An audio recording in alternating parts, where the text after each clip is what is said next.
So, halo perlok baro, hari ke video ke bamenta, ngan pan saya yepi.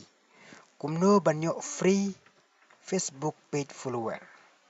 But kumno ban kamai pisan Facebook sans pa andreus pa sisni. Sepet je ke video hadu bokut perlok nang ba pen sungto. Gitu ki perlok conga nga ibun bagi balik Facebook. Bun bagi ba persang ban le ban yo ya kata konten monetization tang ba pim nang kumno ban le. Bat don pat ki perlok congaru ki bom pat nang kumdo ban le ki chupan don kam klumar ya ke Facebook.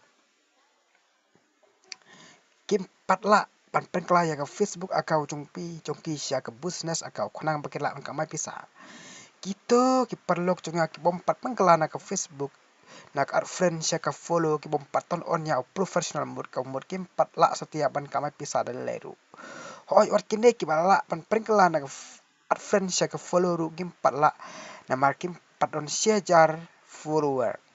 But ndreu pau hajar minit kapor ka baki breu ki pet ya ke video jompi. Parlok kumno banyo Facebook page follower banyo Facebook page follower ka don kami pi banchna ya ki real ki baki breu ki snau tenat ban page panchna ya kita ki post ke baki breu ki snau tenat ban pule ya kita ki post jompi ki bakit cingmut ki bran cingmut kita ki post bak pin post po social media. Kenang baki breu kin ai ke cingkersan yepi. Kenang baki breu kin like ya ke video jompi. Kenang baki breu kin subscribe yepi.